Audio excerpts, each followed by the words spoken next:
لیکن جب مولائے کائنات کی حکومت آئی ہے تو لوگ دور دراز سے مولائے کائنات علیہ السلام سے ملنے آتے تھے، اپنے مسائل کا حل لے کے آتے تھے، اپنے فیصلوں کے لیے فیصلے لے کے آیا کرتے تھے، اپنے مسائل لے کے آیا کرتے تھے تاکہ مولا فیصلہ کرے۔ کیوں؟ سب کو یہ پتا تھا کہ یہ جو کرسی پہ بیٹھا ہوا ہے، یہ جو مسند نشین ہے، یہ وہی فیصلہ کرے گا جو رسول کا فیصلہ ہوگا، اور رسول وہی فیصلہ کیا کرتے تھے جو اللہ کا فیصلہ ہوتا ہے۔ ظاہر سی بات ہے، جہاں الہی منصب ہو، الہی مسئلہ ہو، وہاں دنیا کی تو نہیں چلتی نا۔ مولائے کائنات کی حکومت کا 4تھا سال آیا، بس میں ختم کر رہا ہوں، حالات اور بگڑے، اور مولا، چونکہ آپ تو الحمدللہ طالب علم آپ جانتے ہیں، مجھ سے بہتر جانتے ہیں، مولائے کائنات نے نہ جانے کتنے وزیروں کو نکالا، نہ جانے کتنے چھوٹی چھوٹی جو وزارتیں ہوتی ہیں وہاں سے فارغ کے لوگوں کو شکایتیں ملی، مولا نے تحقیق کی، پتہ چلا کہ اس نے غبن کیا ہے، اس نے امانت میں خیانت کی ہے، اس نے بیت المال کے پیسے جو ہے اپنے اوپر سے لگائے ہیں، مولا نے اسے برخاست کیا۔ یہ مولا علی کے زمانے میں تھا، اور ایسی حکومت کہ دعا کرے اب آئے حکومت، اور جب آخری وارث پردے غیب سے آئے گا تو اسی طرز کی حکومت کرے گا جس طرز کی مولا علی نے حکومت کی ہے۔ تو کوفے کو بدنام کرنے کا مقصد صرف ایک تھا کہ مولائے کائنات سے پہلے جو 3 دور گزرے تھے ان لوگوں نے اپنے اپنے مطابق اپنی اپنی حکومتوں کا دارالخلافہ بنایا۔ مولائے کائنات جب حکومت آئی، مولائے کائنات نے کہا میں اپنے حکومت کا دارالخلافہ نہ اس کو بناؤں گا، نہ اس شہر کو بناؤں گا، نہ اس شہر کو بناؤں گا، بلکہ میں کوفے کو بناؤں گا۔ اور کوفے کو بنانے کے بعد مولائے کائنات نے حکومت اتنے اچھے انداز میں لے کر چلے کہ ہر انسان کی زبان پر نبی کے بعد اصولاً کیا ہونا چاہیے تھا؟ رسول اللہ کا نام آتا، پھر نمبر 1 کا نام آتا، نمبر 2 کا نام آتا، نمبر 3 کا نام آتا، چوتھے میں مولائے کائنات آتے۔ لیکن بساط حکومت علویہ نے جب اپنا معیار پھیلایا اور اپنے معیار کو اتنا بلند کر دیا تو ہر انسان کی زبان پہ علی کے بعد سیدھے نبی نظر آتے تھے، نبی کے بعد علی نظر آتے تھے، اور نبی اور علی کے درمیان جو 3 دور کا فاصلہ تھا، فاصلہ ختم ہو گیا۔ کہا بدنام کرو کوفے کو، اگر کوفے کو بدنام نہ کیا گیا تو ان کا تو کوئی نام لیوا نہیں رہ جائے گا، سب مٹ جائیں گے، ختم ہو جائیں گے۔ بڑی بڑی حکومتیں آئیں لیکن کسی نے کچھ نہیں کیا۔ لیکن جب لوگوں نے دیکھا کہ مولائے کائنات کی حکومت چل رہی ہے تو اب وہ افراد میں ختم کر رہا ہوں، ایک مختصر سی تاریخ میں نے کوشش کی تھی پیش کروں گا آپ کے سامنے۔ جو لوگ مولائے کائنات کے زمانے میں نکالے گئے تھے اب وہ ملنا شروع ہو گئے، وہی جو آج کل چل رہا ہے۔ اس پارٹی والا اس سے نکلا، پہلے ہماری پارٹی کے ساتھ تھا، ہماری پارٹی سے نکلا تو جو ہمارے مخالفین تھے ان کو اکٹھا کیا، اکٹھا کر کے سازش شروع ہو گئی۔ ابن ملجم یاد رہے، ابن ملجم جو تھا وہ ایک ہیلا تھا، ایک بہانہ تھا۔ اصل ابن ملجم کے پیچھے زائد اس کو لالچ تو تھی، اس کے پیچھے بہت بڑے لوگوں کا ہاتھ تھا، خود وہ مولا کا بڑا چاہنے والا تھا وہ۔ لہٰذا ہمیں چاہیے کہ ہم اپنی ہر سانس میں اپنے آپ کو مولائی کہیں، مولا علی کا چاہنے والا کہیں، مولا علی کا ماننے والا کہیں۔ صرف یا علی علی کہنے سے کام نہیں چلنے والا ہے، اور آپ یقین کریں خدا کی قسم ہم یا علی علی کہیں یہ معیار نہیں ہے، معیار تو یہ ہے کہ مولا کائنات ہمیں یاد کرے۔ بس آخری بات، مولا کائنات میں جناب کمیل دیکھیے بات بڑھ جا رہی لیکن پھر بھی ہم اختصار کرنے کی کوشش کریں گے، اور آپ اطمینان رکھیں جو وقت انشاءاللہ اسی ختم کریں گے۔ مولا کائنات کا چاہنے والا ایک تھا، ہر دم مولا یہ کیسے، مولا یہ کیسے، یہ کیسے ہو گیا، وہ کیسے ہو گیا، آسمان ساتھ کیسے ہیں، اور زمین کیسی ہے، زمین پہ جو ہے وہ خشکی اتنی کم ہے، پانی زیادہ کیوں ہے، اس طرح کی باتیں بہت کرتا تھا۔ مولا کا چاہنے والا تھا، صحابی تھا مولا کا۔ جب مولا نے اس کے ذہن کو پڑھ لیا تو اب اس کے بعد تاریخ یہ بتاتی ہے کہ کبھی اس مولا کے صحابی نے مولا سے یہ نہیں کہا مولا یہ کیوں، مولا نے اسے علم منایا دیا، علم بنایا دیا، اور اس کے بعد مولا کائنات کو جب بھی موقع ملتا مولا بھرے مجمع میں سے اس کو بلاتے، کہتے کمیل یہاں آؤ سنو، کمیل ایسا ہے، کمیل ویسا ہے، کمیل یہاں یہ ہوا، کمیل وہاں وہ ہوا، یعنی کمیل کمیل کمیل۔ مولا کائنات نے جناب کمیل کو متعدد بار کہا ہے یا کمیل یا کمیل یا کمیل یا کمیل۔ عزیزان گرامی، اگر کوئی یہ کہے یا علی یا علی یا علی یا علی تو یہ الگ بات ہے، لیکن اگر علی کسی کو کہے یا کمیل یا کمیل یا کمیل تو یہ سمجھے کہ اس انسان کی زندگی بڑی معراج پہ جا چکی ہے۔ اس لیے علی ہر دم کسی کو نہیں پکارتے۔ علی اگر کسی کو پکارتے ہیں تو اس کے اندر کچھ دیکھتے ہیں، جیسے جناب حسین نے مولا حسین علیہ السلام نے پکارا ہے، دیگر انبیاء نے پکارا ہے، اور جب کوفے کا بس یہ آخری مرحلہ ہے، کوفے کا موقع آیا اور جناب زینب کا خطبہ، چونکہ یہ قافلہ کوفے پہنچ چکا تھا اور جناب زینب نے خطبہ دیا ہے۔ جناب زینب سلام اللہ علیہ کا خطبہ سنا تو عبداللہ ابن عفیف ازدی یہ بے چین ہو گیا۔ اس نے اپنی بچی سے کہا میری بیٹی کیا قیامت آ گئی ہے؟ اس کی بیٹی نے کہا بابا قیامت نہیں آئی ہے۔ کہا مجھے لگتا ہے یا تو قیامت آ گئی ہے یا تو علی آ گئی ہے۔ آج مجھے علی کا دور یاد آ رہا ہے۔ کون؟ عبداللہ ابن عفیف۔ عبداللہ ابن عفیف وہ مولا علی کا صحابی ہے، وہ مولا علی کا چاہنے والا ہے، جس کی ایک آنکھ جنگ جمل میں ضائع ہو گئی تھی، دوسری آنکھ جنگ صفین میں ضائع ہو گئی تھی، دونوں آنکھوں سے نابینا تھا۔ اس کی بیٹی نے بتایا، کہا بابا باغیوں کا ایک قافلہ کوفے میں لایا گیا ہے، اے بابا یہ کوفے کے افراد ہیں، وہ سب نے گھیر رکھا ہے اور وہاں پر وہ ایک کوفے میں خاتون ہے جو اسیر ہے، یہ اس کی آواز گونج رہی ہے۔ عبداللہ ابن عفیف نے کہا بیٹی مجھے اس کے پاس لے کے چلو، تاریخ بتاتی ہے جب تک یہ بیٹی اپنے بابا کو لے کے وہاں پہنچتی کافی ٹائم ہو چکا تھا، دربار برخاست ہو گیا تھا، قیدیوں کو ایک جگہ رکھ دیا گیا۔ جب دوسرا دن آیا ہے تو ایک مرتبہ عبداللہ ابن عفیف اپنی بیٹی کے ساتھ پہنچتا ہے۔ پہنچنے کے بعد عبداللہ ابن عفیف نے بیٹی سے کہا بیٹی مجھے اس طرف لے چل جہاں ممبر لگا ہے۔ بیٹی کہتی ہے بابا ابھی مجھے اندازہ نہیں ہو رہا ممبر کہاں لگا ہے۔ اے عزاداران مظلوم کربلا، ایک مرتبہ جب ممبر لگا ہے اور ابن زیاد ملعون ممبر پر جاتا ہے، جانے کے بعد کہتا کیا ہے؟ ہمارے یہاں تو ایسا ہے نہیں، ہم اسے حمد نہیں کہہ سکتے۔ بہرحال وہ اللہ کا نام لیتا ہے، اللہ کا نام لینے کے بعد اہل بیت کی تذلیل کرتا ہے، مولا حسین کی توہین کرتا ہے۔ جب وہ مولا حسین کی توہین کرنے لگتا ہے تو ایک مرتبہ عبداللہ ابن عفیف جو ہزاروں کے مجمع میں کھڑا تھا، وہ ہزاروں کا مجمع جو مولا کائنات کو دیکھ چکا تھا، مولا کائنات کو جان چکا تھا۔ میں نے بتایا تھا کہ کوفے والوں کو 3 مجبوریاں تھیں، 3 وجوہات تھے جس کی وجہ سے کوفے والے 3 گروپ میں بٹے ہوئے تھے۔ یہ عزاداروں لوگ خاموش تھے، لیکن یہ وہ بندے خدا تھا عبداللہ ابن عفیف جو کہ اندھا تھا۔ لوگ دیکھ کے خاموش تھے، عبداللہ سے برداشت نہ ہو سکا۔ عبداللہ نے کہا تجھ پہ لعنت ہو ابن زیاد، تیرے باپ پہ لعنت ہو جیسی لعنت کی ہے۔ ایک مرتبہ ظالم آیا ہے اور آنے کے بعد عبداللہ کو لے کے جاتا ہے، اور عبداللہ کو لے کے جب جاتا ہے وہ شہید کرنا چاہتا ہے، عبداللہ کی جان لینا چاہتا ہے۔ عبداللہ کی بیٹی کہتی ہے ان کنت رجلا، کاش کہ اللہ نے مجھے آج مرد بنایا ہوتا تو میں آج زہرا کی بیٹیوں کی میں حمایت کر کے بتاتی، اے بابا آپ نے حمایت کی تھی، میں بھی سیدہ کی بیٹیوں کی حمایت کرتی۔ اے عزاداران مظلوم کربلا، یہ وہ کوفہ ہے کہ جہاں آنے کے بعد زینب کے پیر میں لغزش تھی۔ اللہ اکبر۔ اے عزادارو ایک روایت ملتا ہے کہ کوفہ سے جب کوفہ میں قافلہ آیا ہے کربلا سے نا، بس میں نے ختم کیا ہے، تو قافلے کو براہ راست کوفے میں نہیں لے جایا گیا، قافلے کو کوفے کے باہر مسجد حنانہ کے پاس لا کے ٹھہرایا گیا۔ اے عزادارو جب قافلہ یہاں ٹھہرایا گیا تو 2 دن ہو گئے تھے، قافلہ کوفے میں داخل نہیں ہوا، تو کسی نے پوچھا امام سجاد سے کہ مولا یہ کیا وجہ ہے کہ قافلہ کوفے میں داخل نہیں ہو رہا ہے؟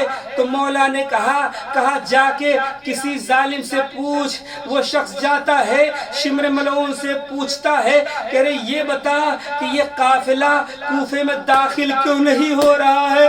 اللہ اکبر! اے عزادارو، قیامت کا جواب دیا اس نے، کہا ارے کوفے کو سجایا جا رہا ہے، کوفے کی گلیوں کو سجایا جا رہا ہے، کوفے کو بازاروں کو سجایا جا رہا ہے، جہاں جہاں سے سید زادیوں کو گزارا جائے گا وہاں آئینہ بندی کی جا رہی ہے، شیشے لگائے جا رہے ہیں تاکہ سید زادیوں کے ایک چہرے مختلف جگہوں پر چمکیں اور لوگ دیکھیں، اہل بیت کی توہین کریں۔ اے عزادارو، جب 2 دن تمام ہو گیا، تیسرا دن آیا ہے نا، تو سید سجاد قافلہ سالار قافلہ لے کے جب آگے بڑھتے ہیں تو چند قدم چلنے کے بعد زینب نے ایک مرتبہ سید سجاد سے کہا کہ اے بیٹا سید سجاد، آج مجھے غیرت آ رہی ہے، کہیں زینب کا دم نہ نکل جائے، لیلا زینب کو سنبھالو۔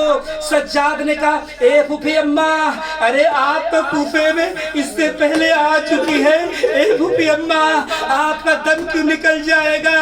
زینب نے کہا اے سجاد، ارے جب میں پہلی بار کوفے میں آئی تھی اپنے بابا علی کے ساتھ آئی تھی، میرے بابا نے کہا تھا اے کوفے والو آج گھروں سے باہر نہ نکلنا، میری بیٹی زینب کوفے میں آ رہی ہے۔ اے سجاد، آج جب میں تیرے ساتھ کوفے میں جا رہی ہوں تو تماشائیوں کا ہجوم ہے۔ اے سجاد، زینب بے پردہ ہے، میرے سر پہ چادر نہیں۔ اے سجاد، اگر کہیں میری کوئی شاگردہ بازار کوفہ میں مل گئی اور مجھ سے سوال کر لیا اے زینب، ارے تم تو کہا کرتی تھی نا کہ کبھی زندگی میں اپنے سر سے پردہ نہ اتارنا، اپنی چادر نہ اتارنا، اے زینب آج ہم باردہ ہیں، آپ کے سر پہ چادر نہیں ہے۔